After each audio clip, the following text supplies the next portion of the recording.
Hey everybody, here's an episode of This is Absurd, a show about absurd problems that need really big solutions. Thanks for tuning in, and I hope you enjoy the episode. All right, listeners, thanks for coming to another episode of This is Absurd. Today I have a really fun guest named Megan. She started an organization called PlayRX, and it's all about teaching people how to play and have fun. And that might sound a little absurd at first, or just not really make any sense at all, because play, we think, comes naturally. But I think that there's more to it than that. And I think that what Megan's doing is super important. And we're lucky to have her on the show today. So thanks, Megan, for coming. I'm so excited. Thank you. Cool. So we'll jump in. Tell us about yourself. What do you do? What is PlayRX, and what do you hope to do with it? Yeah. Okay. So I have been in education for 11 years, mainly in visual arts and improv and drama.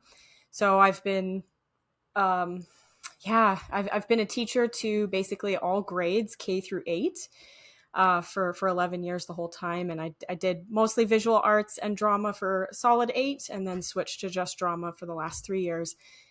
And for 7 years, I was an instructional coach teaching teachers how to teach. And I worked at a really interesting school that was a classical liberal arts school that focused primarily on the Socratic method for like elementary school students and high school students. It was really, really neat concept. Fully drank the Kool-Aid, was very, very into it. I got pretty good at it, and I really enjoyed it, and I loved combining it with the art world. But what I noticed over a decade was how hard it was just really hard to watch the kids change over time, especially post-COVID, which I know everybody talks about COVID and blames COVID, but the anxiety was already getting worse before COVID. And I noticed a shift in children's ability to play. And I'm a big player, and I love to play. And so I'm an initiator, like a golden retriever. I come into the room and I'm like, you want to play. And the kids, are great at playing. They've got these natural instincts and play drives. And so, over the last, I'd say 5 or 6 years, I noticed a steep decline in children's ability to sort of be comfortable with risk. And their play drive started to feel very suppressed and kind of tight knit and wound up in achievement. And recess started to slowly disappear, and all of these standards started to get increasingly more intense, and teachers started to feel the pressure. And post-COVID, everybody was just burned out, and it was really quite a depressing situation. And I remember thinking to myself 7 years ago, like, I want to start a play business where I work with adults, because children are naturally really good at it. But I think some of the reasons why the children kept getting worse over the years were things that were totally out of my control. But maybe if I started with adults, I could kind of catch it before it ended up sort of trickling down to the children. And it felt like the institution of education was just way out of my control. And I thought, you know what? I really want to sort of provide and serve adults and see sort of what happens. So I had this pipe dream about 7 years ago, and I tucked it away going, that'll never happen. Who's going to want to like come to a workshop for like how to play. And eventually I went through a brutal divorce that really had me at this sort of fork in the road where I had to re-find my identity. And so I sort of realized that I was really stagnant in my life creatively. I had this burning desire to kind of like get out all of this energy, but I had nowhere to go. So I did this myriad of searching around the Phoenix Valley for things to do that would engage that part of me that was sort of starving and dying for expression. I really needed to express myself. So I signed up for like burlesque dancing classes, and I signed up for like Nia, which was like Taekwondo and yoga put together. And I did all this like expressive dance, and then I started doing these art classes, and I started doing pottery, and I kind of went all over the place, but it was very disjointed. And I wanted a center where everything could happen kind of in a casual way, where it wasn't about like building some sort of like skill that needed to be sold and successful. I just needed a place to just sort of like practice resilience, practice being myself, practice self-expression, practice creativity. And it didn't exist. So I kind of pulled back out my little idea from a while ago, and it started to torment me until I decided that I was going to do it. And so PlayRX is this idea where I'm bringing in a multimodal space. So it's very lighthearted, but at the same time, you're taking the skill practice very seriously. So it's some of it's music, some of it's wordplay, some of it's poetry, some of it's improv, some of it's art, visual art, some of it's sculpture, some of it's engineering, some of it's puzzle problem solving, and it's all kind of mixed together. And it's supposed to be surprising in this way that adults are sort of taken off guard, and then they don't have time to think. They just have to sort of jump in immediately and start solving and doing. And it's an attempt to kind of get this perfect balance of the element of surprise while at the same time having it be accessible to most people that don't have skills in all of those areas, while at the same time being challenging enough to actually like get you kind of online and awake, while at the same time being meaninglessness enough to like not take it so seriously, while at the same time having it be slightly competitive so that you are putting in quite a bit of effort so that you can actually like get better at something. So it's really quite an art form of trying to get these activities and these workshops in a space that is kind of fine tuned to the group of adults that are there. But usually the people that come into the space are wanting to play, and they just want the time dedicated to do it, and they want something that honestly that wards off boredom, that wards off all of this depression I think that's caused from the overuse of social media. And I think to just sort of like get engines going again, so that maybe if they've got a hobby that they've put down years ago, they're inspired to pick it back up again, or maybe they get an idea, or maybe they just sort of get a little bit of vibrancy and a little bit of liveliness going, so that now they go home and, you know, they've got all this energy, and, you know, they want to like have sex with their wife and like go out and like get a pizza, and, you know, like they sort of feel more alive than they were before. And that's the goal. And so I've been running these workshops since last year with a nonprofit organization, and they were wildly successful. And it sort of struck me, oh, this is potentially something that is a lot bigger than I was expecting, and it might get out of hand really quickly. I had a couple people that came to me and said, "This you're sitting on kind of a landmine here. Like you need to really go for this and really jump for it."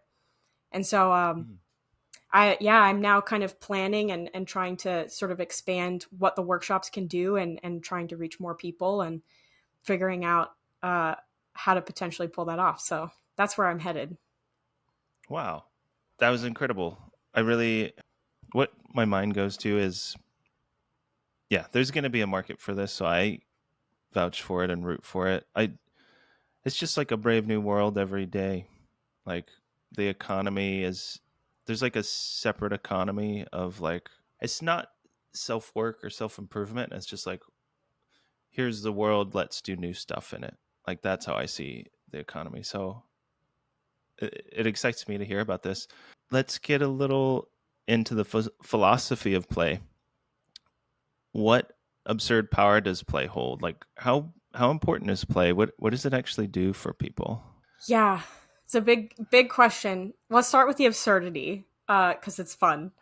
I think the absurdity of play comes from the fact that you are learning either as a child or as an adult, but let's specifically talk about children, or even like young animals, young mammals. You are learning so much, so many layers of different things, and it's happening all at once without the player having that as their main goal. So the absurd thing is that like you're gaining all of these skills and you're learning all of this stuff, and it wasn't even what you set out to do. That's the crazy thing about play, is that it somehow naturally does it on its own, almost as if it's like in the background, like doing all of this heavy lifting, while in the meantime the player is just in this like lighthearted state of like la di di da, and they're having a great time. And I think that's what's so cool about play, is that it doesn't require like this sort of like goal setting. I need to learn this thing so that I can make this stick, so that I can kill this fish, so that I can eat this fish, so that I can survive, so that I can sleep, so that I can wake up, and so that I can do it all over again. You just kind of go into the woods and you're like, stick, and you pick it up, and you just start playing with the stick and realizing what it can do and what it can do. And all of a sudden you've got a species that's using, you know, tools. And I think that's fascinating. And I think that there are so many elements to play. It's crazy to me that it's just now starting to be studied for the very first time in the last like 15 years. It's not something that has been taken seriously uh, in the world of anthropology or science or neuroscience or history or psychology. It has not been a topic of interest until I think the last like 15 years. Um, and I don't know exactly what sparked it. Maybe it was a crisis of having this sort of problem of such a lack of play that we needed to sort of like bring it into a space of study. Whereas before, maybe it wasn't such a big problem. And so why think about studying play? It's just a natural thing. But now it's really starting to gain a lot of traction, and we're really starting to research it, which I think is great.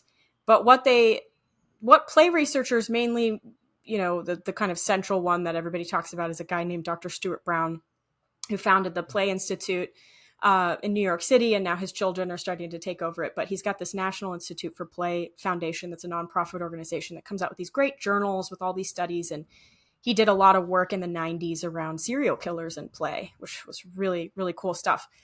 But kind of his discoveries are like, when you're a child and you are playing, you're developing not only skills for sort of object relation, like how to manipulate tools and sort of get, fine motor skills.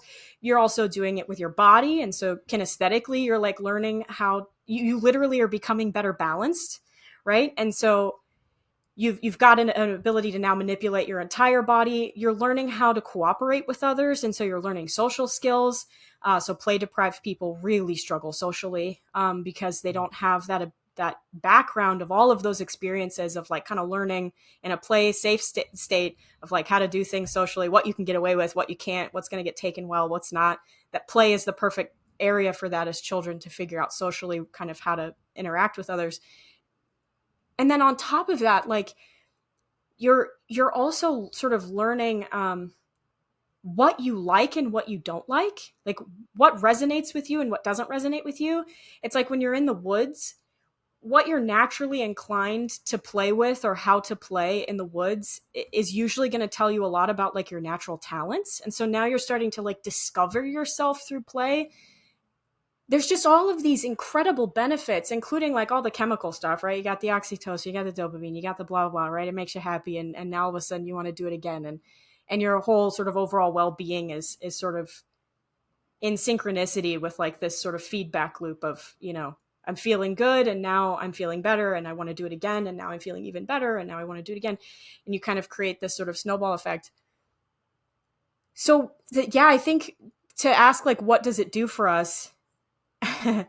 If you look at what happens when you don't have it, I think that can be really telling. And one of Dr. Stuart Brown's big studies was the Texas shooter in the early 90s that happened. He was a part of the research team that actually went and studied his sort of psychological history and how he was raised. And they found that like the majority of these serial killers that had this particular pattern similar to the Texas massacre serial killer, well, not serial killer, is a mass shooting. I keep saying serial killer, but he was a mass shooter. They were deprived of play in their early childhood. And so they have this really interesting sort of life where everything looks picture perfect in the early stages of development, like at school, like he's making good grades and, might have strange social behaviors, but for the most part, like everything looked fine. And then all of a sudden there's this explosion. And so Dr. Stuart Brown was trying to link, all of these mass shootings together. And what he found was that they all had in common that the children weren't receiving like enough proper free playtime in childhood. And it's not to say that like, I mean, these people are like really play deprived. But I think is there an example from memory of like what does that mean, play deprived, like practically? So for them, I don't know if you recall. It's truly like not being in attunement with the mother. So like when you're in an infancy, let's say, you're not getting that kind of mirroring attunement that's happening with the mother, and which most mothers are just going to naturally do on their own, which is why most people aren't severely play deprived. But a similar example is those babies that ended up in Russia without any form of care whatsoever. They were just sort of left in a warehouse to be sort of fed, but they weren't held or cooed or coddled, and weren't given sort of any kind of love or attention in the early developmental stages of their life. And then like there are all these consequences later on. But it's that mirroring where it's like you sort of make a face and then the baby makes a face and then the mother makes it in return and the baby makes it in return. And there's sort of this attunement between the two. So that's the earliest developmental sort of example. Later on, it's really about, so like, think about it in terms of a dog. If a dog comes up to you and sort of does the play bow and is ignored, and is literally ignored with consistency every single time, then eventually that animal is sort of going to stop looking for play with that particular stimuli, right? So the same can apply with children. If they come up and they're sort of, met with sort of this stone cold, like non-respect, it's the non-mirroring that's the problem when a play cue is given. Or play cues, right, obviously aren't given at all in return by the parent. But these are extreme cases. So most children are going to have parents that respond to play cues because it's like wired in our DNA to respond to them. So again, I don't want parents to be thinking like, oh no, I didn't play with my son, I didn't play catch with him outside or whatever, I'm going to turn him into a mass shooter. The odds of that are 0 to none. But I think if you take the extreme cases, it's like, oh yeah, play has major impact on our development to the point of our ability to socialize, our ability to organize and conceptualize ourself among the world. If we don't play with what's around us, everything feels like a threat and it feels very serious. And exercising your agency into those spaces, the variables seem really life or death when you haven't played and realized that you actually do have a certain amount of control and the ability to kind of figure yourself out among the world. But when you don't, there's a big block between, I think, you and reality in a way. Yeah, I'm hearing play as like the main vehicle of learning, like, and it seems that way kind of biologically to me in a lot of ways. And like, just think about mammals at large, or animals and children. And what I want to ask is like, is there stuff that you might see in today's world that is stifling play? Yeah, I think our culture is really defined around work and production. Um, and I'm not here to talk about whether or not that's a good or a bad form of government. It's just what it is. And I think one of the natural consequences of that is that when you have a culture and an economy that's centered around productivity and production, then you've got a lot of people that feel a lot of pressure to do that producing in order to sort of get like sort of identity value in return, right? My value is based on how much I produce. And our spaces. So I think it's a little bit having to do with our culture around work, where we're really sort of into this work culture. The more you work, the more you can become successful, and you can kind of end up actually having a lot of money. And that's really enticing for a lot of people, but you have to do a lot of work to get there. So it's kind of this rat race to the top. Mm-hmm. Secondly, our spaces are not conducive for play. In the 1800s, people just played around outside. They had small communities. They were able to walk around and sort of be in community with one another. There were no fences or suburbias separating individual family units from one another. They were all sort of having community with one another. And, they had churches, and people were just constantly in these big sort of community spaces. And that invites a lot of play. Now everything is driven by sidewalks. Sidewalks are gone. It's mostly like these giant freeways. People that care about each other are miles and miles apart from one another. Everyone's sort of like in these locked little individual units. And that makes it tough, because if you don't have a large family that plays with each other, you're kind of only limited to school in childhood to play. And then you've got school that's sort of based on this like production value sort of system, where all the chairs are facing the front of the room and you're just didactically getting dumped on every single day. And you're just like mindlessly consuming information, and you're not actually being asked to engage with it or think or really do anything other than passively consume from kindergarten. And then your recess is getting taken away. I mean, we lost about an hour and a half of play starting in 1979. We started to lose play.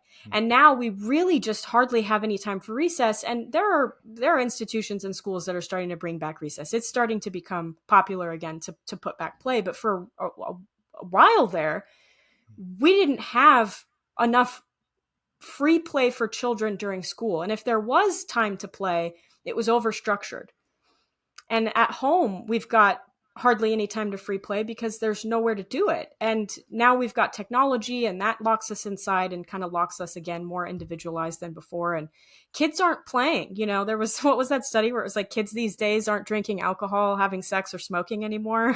What's wrong with the youth? I think I saw that. Let's talk about, you mentioned like kind of being fearful of what's around you.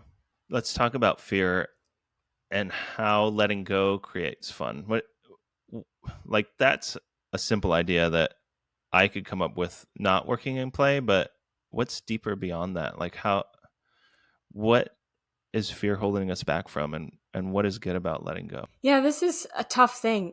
You have to have safety to play. So you can't play when things are happening around you that are causing your environment to be unsafe, whether it be emotionally or physically. So the weird thing is that you have to have like kind of a safe grounds to not be afraid. And so it's kind of like a hard dichotomy where if you really do have a lot of things around you that are causing you fear, it's difficult to get in a play state. I don't know if a play state can necessarily be activated and help you that much unless you're just like some kind of really awesome human that had play so intensely as a kid that you know what to do because your instincts kick in, and that's cool. But when you're developing, in order for you to conquer that fear, you have to scaffold. Play is a way of scaffolding into a space that is more serious and that actually does grapple with real danger and real risk. Play, there is a certain amount of risk, but it's within a fence of safety. And I think that is really, really important to remember, that the rules are free game within the fence. And that fence of safety is what allows for, the child or the adult to kind of like let go of inhibitions and sort of just like let themselves run wild despite judgment or despite risk or whatever. Because without the fence, you really actually your instincts for survival really can kick in, and play can't really sometimes happen because that wall gets in the way. So I think to get to a place where like you're in a state of, gosh, that cool guy that did that free climbing documentary, right? Mm-hmm. That was play for him, but his life was at risk. A lot of people will, Goggins will do these crazy things to their bodies, and it's actual risk to their life, but they see it as play. They had to have a long set of years, I think, that were safe for them to play in, and then they upgraded and the fence got bigger, and then they played in that, and then they upgraded and the fence got bigger, and then they played in that. And that's what kind of allows them to get to that sort of superhuman ability to kind of let go of fear. But I think if you're in an arena that's safe enough for you, play is the antidote to fear. You really can use it to kind of overcome fear if you know that your groundwork and your foundation is safe. Yeah, and then it's a dynamic assessment of like understanding if you're safe or not too, and like the prior play gives you that information as well. So it just is like compounded play learning, I'd imagine. And the cool thing is we do it throughout our entire lives because we have the capacity as a human species to learn throughout the entire period of our lives. We don't just, like wolves, they're not very playful. They kind of play for a very short period of time and then they're done. They don't play anymore past a certain point. You'd think that because they're kind of a canine species that they would, but they actually really don't. But yet crows will play, throughout their entire lives, or dolphins certainly will play throughout their entire lives. Bears and dogs that are domesticated do. And I think that does have a lot to say with our ability to continue to learn. Mm-hmm. And so the compounding part is important. And some people, I think, get stuck. I think that we have this weird relationship with play where like sports is a play activity, but it becomes quickly serious out of competition, and then it becomes a profession, and then it becomes entertainment for everyone else, but like it's a job for the people inside of it. And that's just a really strange thing to do with play. Like, how do you keep fun in play when it starts getting like to this serious competition level? Yeah, so that's there's like multiple ways to approach this question. Um, so it's not the thing itself that is play. So it's not the act of sport that is play. It's the individual's relationship to that thing that is the play. Play is like a state of behavior for a person. It's like a set of characteristics or an attitude within an individual. So let's say, for example, you have an individual where their play personality is competitiveness. They get into a state of play when they compete, like Tom Brady. Like they love it. They actually become alive. They get more playful, more creative when they're competing because it sort of asks more of them, which somehow puts them in this play state that's really phenomenal for them. Then you find another individual, their play personality is not competitiveness, and you put them in a sport. They're taking it really seriously. They're treating it only as work.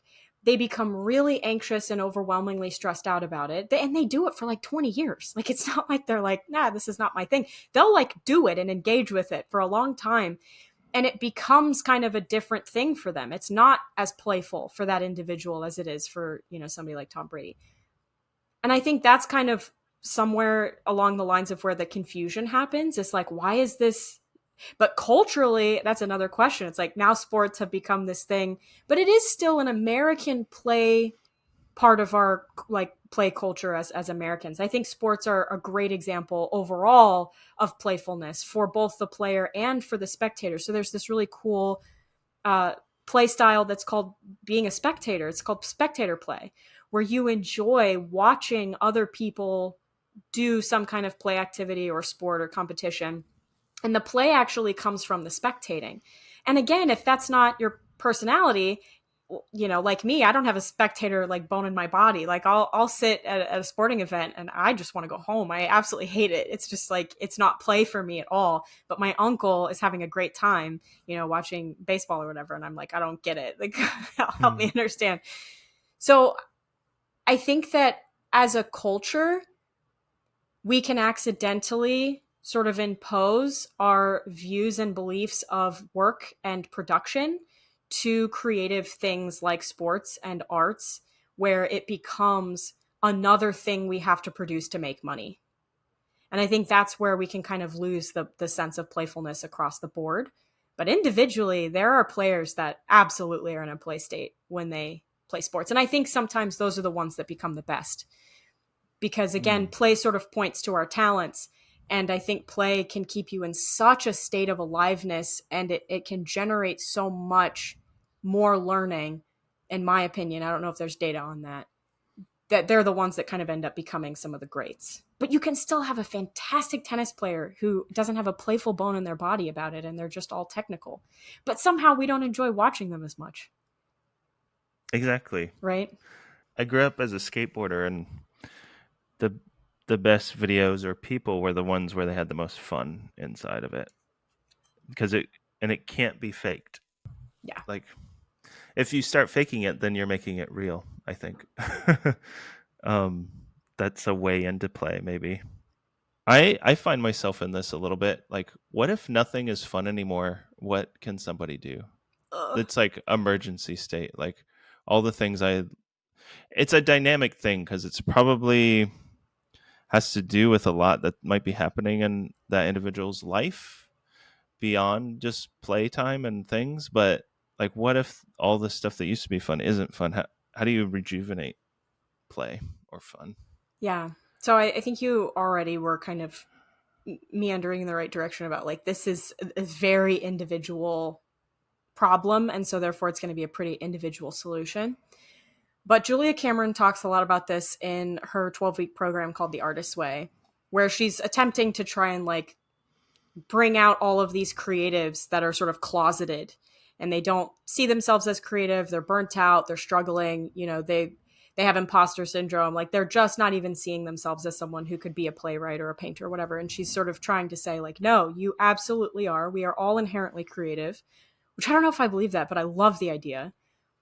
And she's trying to pull this creator out of sort of everybody that goes through this program. And one of the things that she provided me, who was really struggling with a sense of stagnancy, nothing was fun. I was going through a divorce. My life was completely shattered and upside down. I'm like out in the middle of the city with like no family, and I moved out here to like be with my husband, and now all of a sudden I'm like living on my own and trying to piece my life back together. I mean, that brings a kind of depression that not very many things can bring. You only get a handful of those usually in your life. And I just remember wanting so badly to figure out what was going to get me out of there. And Julia Cameron sort of posed this question that was like, do you even know what you want? Or are you hiding it from yourself? Because usually you're trying to get out and you're sort of scraping and you're in this having mode, as Vervaeke talks about, where you're like trying to grasp at something that you think you're supposed to have. But in reality, when you kind of like surrender and drop down and go all the way to the bottom of this well of yourself, you actually find out things that you maybe didn't want to know or were surprising about what really interests you. And then those are the things to go follow. So she has you do these exercises where you're like sitting down and it's like, all right, without thinking, write 10 alternative lives that you could have lived and do not think about it. Like write them down. And she was like, swear to God, like do not take too much time thinking about this. Just write them down. And then you do it. And I looked at all of them and they were all somatic activities. They were all kinesthetic. It was like scuba diver and like, pilot and like all these things that I wasn't expecting to see on this list. And then she goes, now I want you to essentially find one of those things, pick it, and then find any activity related to that, and then take yourself on a date and go do that by yourself for a minimum of 3 hours. And it was like, but I don't want to do any of this stuff. You're kind of like in like this resistance where like, I don't actually want to like do any of that. And so I did. I went to the aquarium and I took my sketchbook and I just sort of like imagined what it would be to sort of be this like marine biologist who like scuba dives and, deals with all these fish and stuff. And I cannot tell you how much of a fucking blast I had. I was blown away at how something so simple that I would never have thought would have given me joy was all of a sudden like euphoric experience for me. And so I started like really listening to those things that she would ask you to do, where she's like, all right, first thought, best thought, like you're going to write these things down, go. And then you'd look at it and you'd be like, really? That's the thing? And then you'd go and you'd actually take action on it. And then you'd learn more about yourself. And that seemed to get me unstuck out of a place of where nothing was fun, was finding myself surprised by sort of allowing almost like this pre-conscious like thought to bubble up to the surface of consciousness and then going, okay, I guess if first thought, best thought, I said chicken, let's go to a farm, I guess. And then you're like having a blast, What's the name of this book again? It's called The Artist's Way by Julia Cameron. It's been around for 30 years. She's a really cool lady. I just wanted to make sure I got the title right so that listeners and myself could go check it out. Tell us the general play styles, or you're kind of mentioning play styles and you're kind of like saying stuff like, oh, I bet I know that person's play style. What are the broad ones? Yeah. So there's 8 of them, though Gary Ware, who is in the play community, says there's 9, but there's sort of 8 that Dr. Stuart Brown sort of came up with, or at least was observing and sort of put them into categories. The first one's called the collector, which is kind of like, he uses Jay Leno as an example, where he collects cars and he's sort of obsessed with collecting things. And I'll get to that in a second. But yeah, collectors, which you can collect clothes, you can collect items, but usually it's something that's a physical object. Then there's the competitor, like we talked about with, Brady and a lot of people that are in sports, anything that's competitive. Oftentimes, salespeople, that really love sales, like they're competitor play styles. Does anyone ever do the graph where it's like the octagon and like you get a rating for every style? Have you Oh, ever? I wish I want to make an actual quiz that does something like that, because you can have multiple play styles. Yeah, because I think Mm-hmm. you will have multiple and they'll come Absolutely, out in different situations. definitely. And then there's the creator or the artist, somebody like Steve Jobs, where it's just like you can't sleep unless you're making something. And oftentimes they're artists, musicians, but they can also be people that do big projects, like Bill Gates like did all these huge like projects, and that's still a creation of a kind. Then you have directors, people that love to kind of put key people in different spots and kind of create kind of a whole overarching production of sorts, and you're not like making the thing, but you're the one that's sort of like putting all the pieces into place, and oftentimes deals with people. So somebody like Oprah Winfrey, um, or people that direct plays. Obviously I have a director play style. And then there's the explorer, people that love to go and travel. And it's hard sometimes to tell the difference between collectors and explorers, because some people love to travel because they like to collect new experiences. Like my uncle, he's like, I went to India, checked it off my list. I don't need to go back. Explorers, though, will oftentimes go back to places because they just like to explore the Mhm. thing. So there is a distinct difference, though. Sometimes the behavior looks the same from the outside.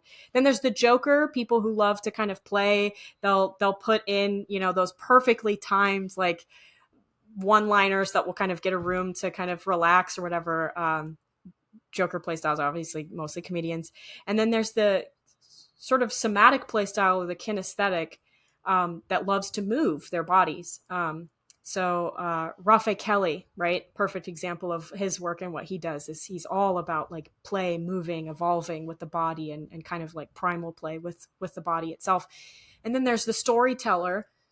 People that love to obviously create characters, build worlds, all kinds of things that sort of have like a big overarching theme, or, whatever, people that love to write books. And those are the big ones. And then Gary Ware put in an interesting additional one, which is the social player, someone who likes to play by making social connections. So not necessarily liking to be like the center of attention at a party, but just loves to experience like people in a way that's very playful, but isn't necessarily like making jokes. Hmm. That's awesome. Yeah, I do see my feelings perk up around different ones, so Yeah. I could see how I could fit into different ones, several of them.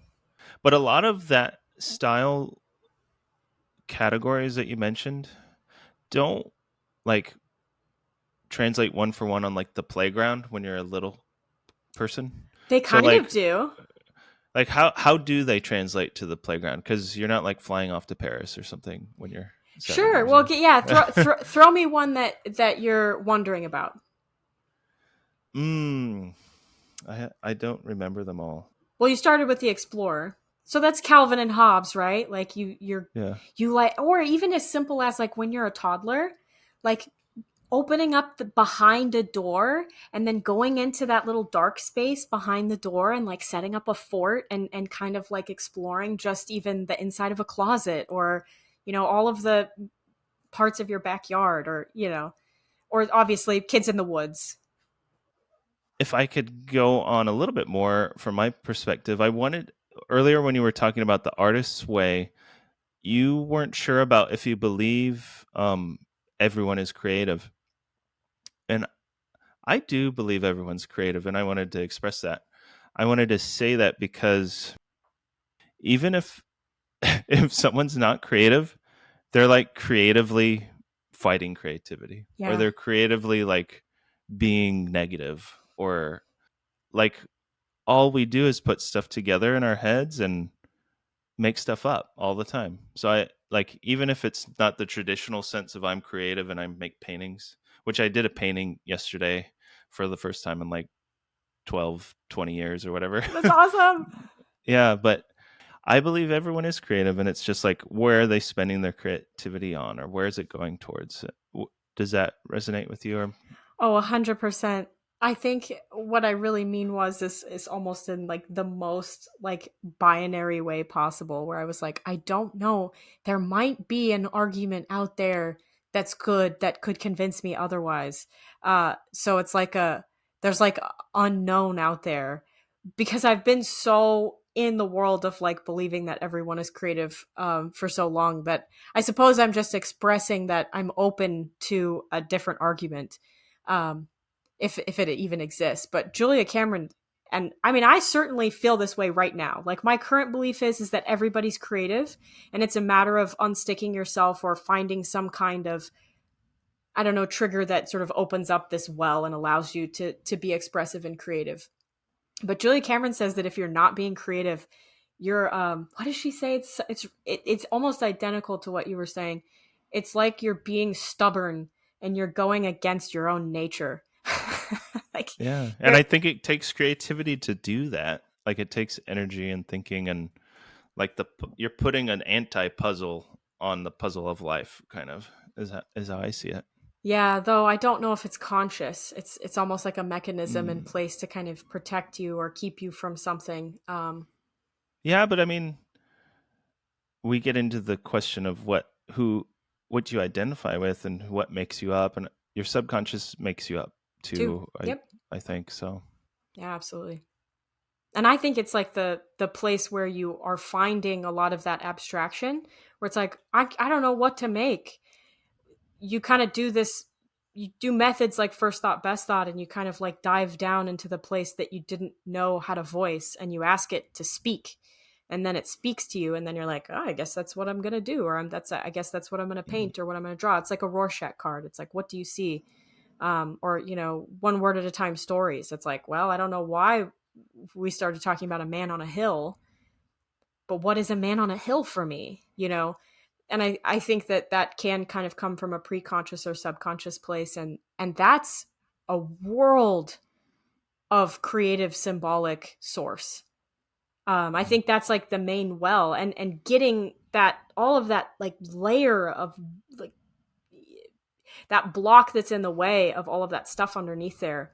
I think it's the goal of trying to become creative, is getting that out of the way so that you can just kind of bubble up stuff and not take it too Mhm. literally, because I think that's where it can get dangerous. It's like, I had a dream about a swan. And you're like, oh wow, and then that could mean a myriad of things, right? But I think when people maybe take it too seriously, and then it, let's say you start worshiping the swan, and then the swan becomes a god and an idol, and I'm meaning that in a metaphorical way, and then you kind of, it almost loses its magic when it becomes too literal. Mhm. So I think that's the cool thing about the difference between like childhood creativity and play and adult creativity and play, is that for the child there's this question of like, is it real, is it literal? And I think that's kind of the cool part about childhood wonderment, is like, could I really levitate?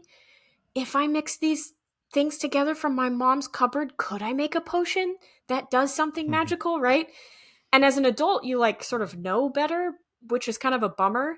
But I think if we imagine it in terms of like, well, I can still make that story or play with those things or have those symbols and express it in an artistic way, right? And write a novel or make that work of art, or whatever, and you're kind of putting it in this non-literal way. I think that's the magic of adult creativity, is allowing that to sort of become more sophisticated, and you sort of use it as a drive for your art or your creation.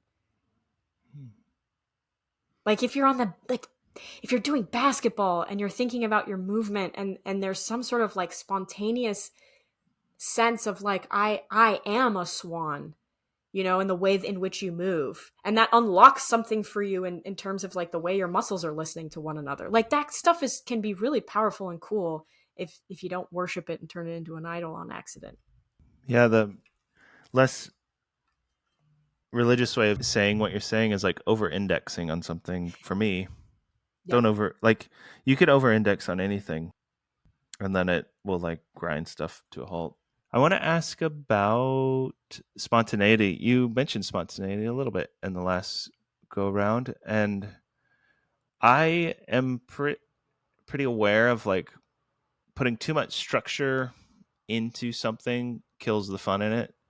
How do you practice spontaneity? Because just by practicing something, it seems to be uh, against the nature of spontaneity.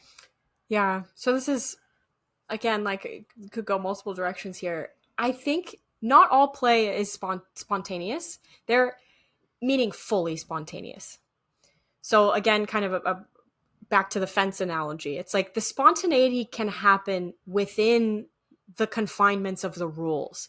The spontaneity can come from within the very technical part of the skill of the cello. But there is a certain amount of structure and a certain amount of spontaneity, and it's just sort of like, where is the lever on both of those things for that particular play moment? But I think that, some people love to play with just like pure spontaneity, but others don't. That gives them stress and anxiety, and that's not actually what puts them in a state of play. And so to do that to those people would actually just cause the opposite of play. So some people love structured play and some people love spontaneous play. And I think you have to kind of figure out where that line is. I think for adults, creating a routine or a sense of predictability can create a bridge to play for a lot of adults. Like, it might be a necessary thing in order to get people to cross the bridge. Because if I think it's just like boom, pow, wham, like all the time out of nowhere, you know, even that becomes predictable, right? Eventually. So Mhm. I think structure is not the enemy to play at all whatsoever. I think it can kind of actually help aid, because then you go, oh, within the rules of tag, here's the spontaneous things that can happen in terms of chance and where the boys might be and how they're going to strategize and how where I am and where they are going to run into each other. Like, that's the spontaneous part, but the rules are the same. The playground is the same. And I think that aids actually really well to flow state and play. So yeah, so Stuart Brown talks about like sort of I don't know what to call them, but kind of like the building blocks of play, where you can kind of like see a clear line from like one end to the other in terms of like the cycle of what happens during play. And one of them is surprise. It's the second one. The first one is like the anticipation, where it's like you hit the recess field and there's this anticipation of like, what are we going to do today? How are we going to play? Or you're going to a party and the anticipation of the party, or you're driving on the way to the baseball game, or before the baseball game there's all this anticipation before the game starts. Then the surprise or the spontaneous part happens, and then there's this sort of like emotional reaction to the surprise, and usually there's like a lot of pleasure, or there's some kind of like chemical reward that happens in that moment. And then as the play is happening, like, the player builds more understanding for their world or for their skill or for whatever social thing is happening. Like, they're gaining understanding of that moment. And then they get better at it. They get increasingly stronger at that thing. And then at the end, there's kind of like this state of poise where they're sitting in the end and they're going like, wow. And they kind of can sit on their laurels and just sort of like be in this peaceful state about what's happened, which again is like this play instinct, I think, that's evolutionary, so that we do it more, so that we learn more, right? It's like sex. Like, if sex weren't pleasurable, like, would we reproduce? I don't know. But like, play is so pleasurable. A key component to it is pleasure. And I think that surprise oftentimes is the catalyst for that pleasure. So it is important, but it doesn't only it's not the only mechanism, I think, at work. But can you tell us what are the building blocks of play around, like, how can it be injected into like any old thing? Like, I'm waiting at the bus stop and I'm bored, or my son's having trouble having dinner, or whatever. Like, are there ways to make fun out of the mundane? Yeah. Yeah, I think the first thing that may or may not be disappointing is that it does require a little bit of effort. Uh, I think some people, boy, they've just got like these natural play instincts, like Robin Williams, that are just off the charts. And so it's just, boy, it's happening. It's like emitting out of him 24/7. But for someone that, is kind of in this state of like, I'm not sure how to do this, I think a little planning ahead can go a long way, or ritual can go a long way. So let's say you're at the bus stop and you're bored out of your mind, I would start by just looking around you and asking yourself, literally, first thought, best thought, is there anything around me that can create wonder? So it's like you're looking for a state of wonder. And the cool thing is the capital R real, is filled with shit that's like awesome and wonderful.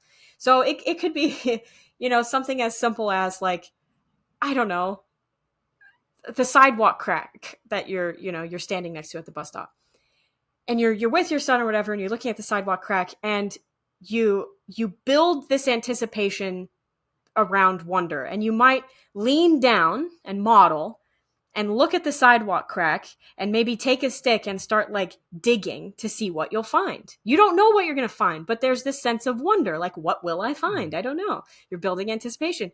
And, maybe the sun comes down with you and he grabs a stick and you're both kind of digging. And then you find a weed, right? And you pull on the weed really slowly. And then at the very sort of last second, you like pull it out. And then there's this like massive like set of roots that are just like coming out of the weed or whatever. And then like he might laugh because there's this sense of like spontaneity or surprise in it. Or you might find a bug. And that can kind of go on your arm, and you can put it on his hand. And then all of a sudden it's tickling, and that's surprising. And you can kind of create moments of play by sort of looking at the world as if it was brand new and seeing what about it can bring a question. Because even as something as like a ball with light on it, if you put a piece of colored paper near the light and the ball starts to change color because of the reflect light from the piece of paper onto the ball. And weirdly, moving it might change the opacity of it or the strength of it. And there's just so many things that kids could discover just by simply paying attention to the natural world that I think is really lost on our current culture, because we're given so much information on these phones that are pre-distilled, pre-digested for us, that we just look at the natural world and we go, well, I know everything about it already. And I think that's a disservice to our children and to ourselves and to learning, is because like what the hell is zero? There's so many things that seem so simple that are so like deep and rich and filled with all kinds of mystery. And I think that you can turn things that are, mundane into things that are sort of more playful just by looking for what's true and beautiful about them. As a Socratic teacher, that was my favorite thing in the world, was to take something so simple and really get the kids to be like, I don't think you realize how little you know about this thing. Right? Like it would be something that's actually pretty complicated. Like, they're in 5th grade and I would say, what happens to objects as they get farther away? They get smaller. Do they? Do they change size? And they're like, no. And I'm like, oh, how do you know? And they're like, because they don't. Prove it. Well, you measure it here, and then you measure it here, and they're the same size the whole time. Yeah, but you can't measure from when you're far away.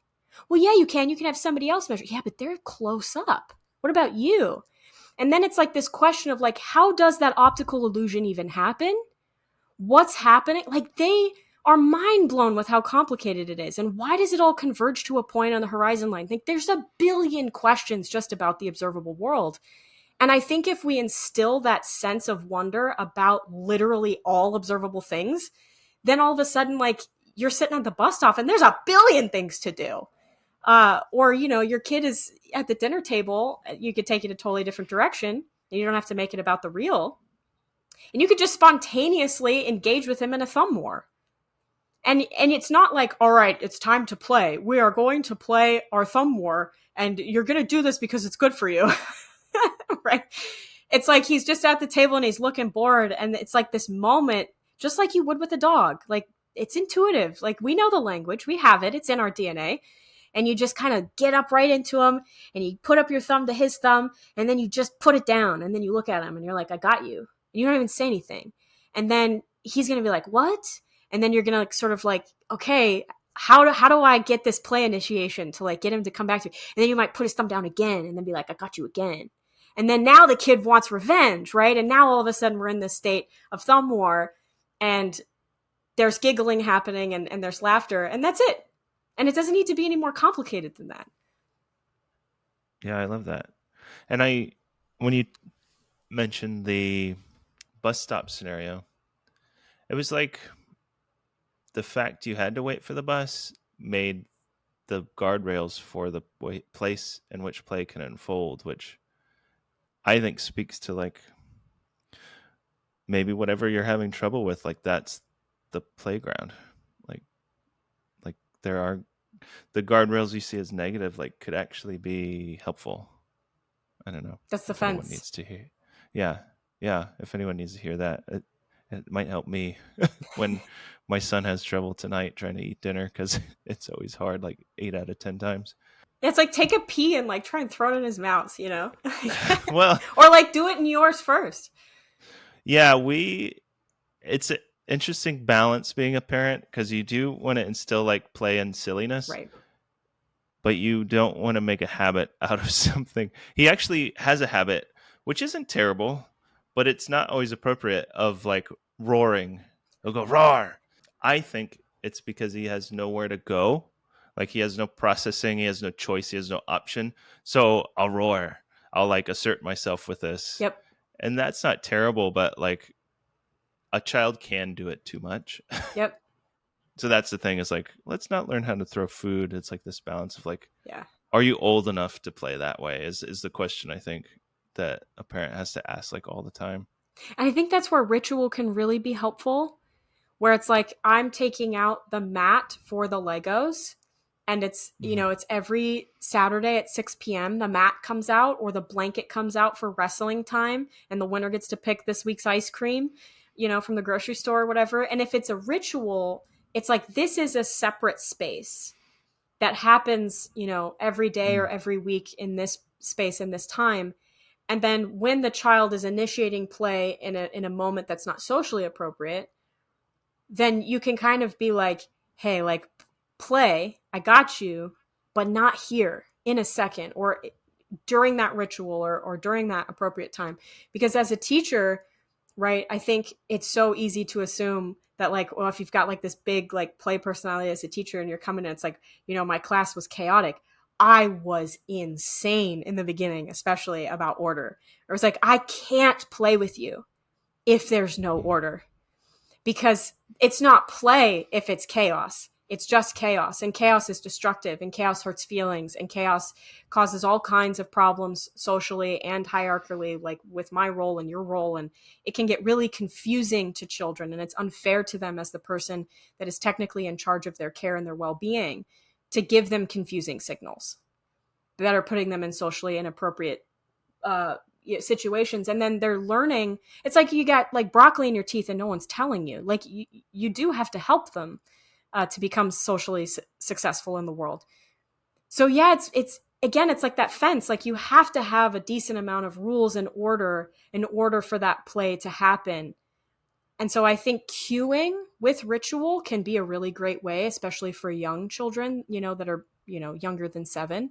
It can really, really help them because they don't quite understand where they're allowed to and where they're not. That's a part of what they're learning.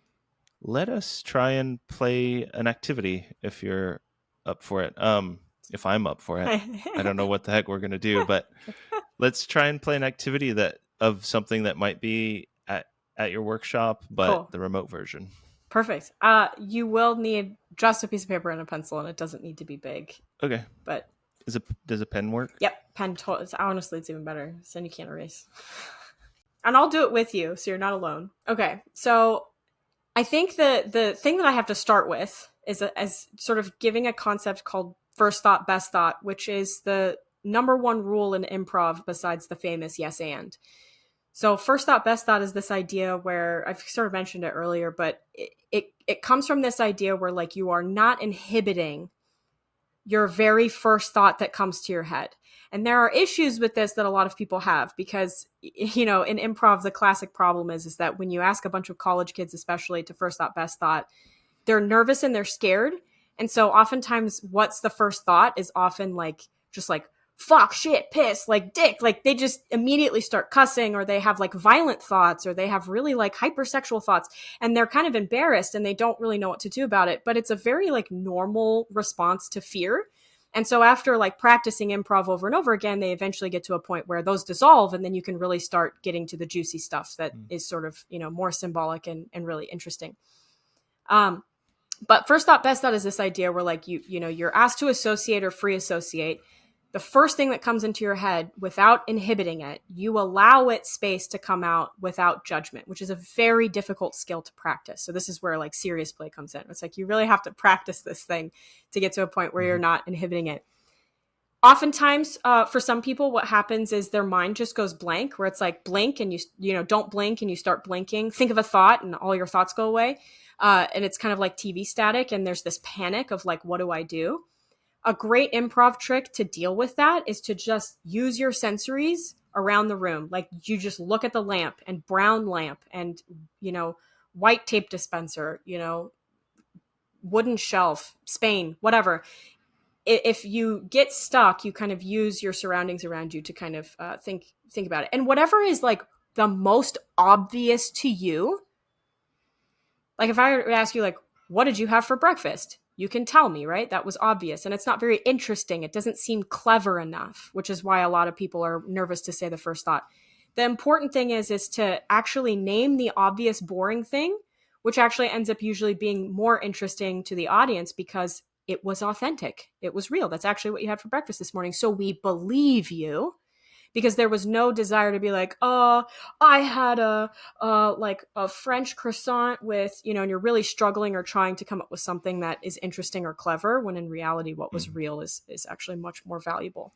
So we're going to do a prompt that just requires like a couple of very easy first thought, best thoughts. But see if you can like genuinely try not to get in the way of whatever the thing is that comes into your head first, and allow it rather than going for the second or third if you think it's more clever. Because that's a hard thing to do for people, especially adults. Okay. Draw a vegetable. You have 6 seconds. 6, 5, 4, 3, 2, 1. Make it hairy. You have 7 seconds. 7, 6, 5, 4, 3, 2, 1. Show the screen. So you're going to show yours, and I'm going to show mine. There is a carrot with a hair-covered jacket. Oh, sick. Okay. You are going to take the first letter of the vegetable, and you're going to invent a new word, and you're going to have the vegetable speaking that new word out of a speech bubble. You have 10 seconds. 10. Invent a new word. Invent a new word with the first letter of the vegetable. 10, 9, 8, 7, 6, 5, 4, 3, 2, 1. All right, we can't see the word because it's obviously backwards, but what's your word? Kakatuna. Sick. Mine's Timorg. Timorg. Okay, now you're gonna take your paper, you're gonna flip it over to the back. And then you're gonna say, first thought, best thought, a relative out loud. Like a fake one comes, Uncle Joe. Sure. I don't have an Uncle Joe. I got it, Uncle Lynn. Joe. Uncle Lynn is mine. All right, you're going to write Uncle Joe, and I'm going to write Uncle Lynn, a one-sentence letter with our non-dominant hand. And you're going to make up a name, signing it from the vegetable, and you're going to rip it out of your notepad. My first thought, best thought's mean.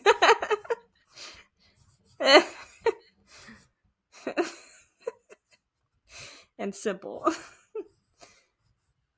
All right, mine's like 8 words. It didn't take that long. Mine's 2, so. 2 words? Yeah, mine's Uncle Lynn, fuck you, love Tim Tom. Love Tim Tom. Mine's, hi Joe, did you eat my cousin? Question mark. No signature. I guess it would help if he knew who's writing them. Yeah, you can sign it. Make up the vegetable name. Then you're going to take your paper and you're going to attempt to fold it as many times as possible, which I know there's like a literal limit, but see if you can even hit the limit. Yeah, mine's a wad. Okay, this is the part that is extra fun and hard, to be honest. You're going to try and hide it in less than a minute in a place that you think literally no one will ever find. In the whole house? In the whole house. Get up and anywhere. Go?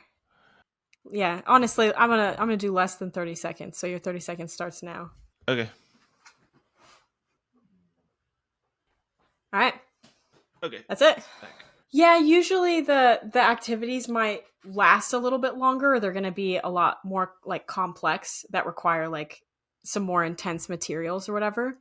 But we often will start with warm up exercises that are kind of meant to just sort of like throw you off guard a little bit and just like get you going. And there's always a timer, and there's always this sense of speed.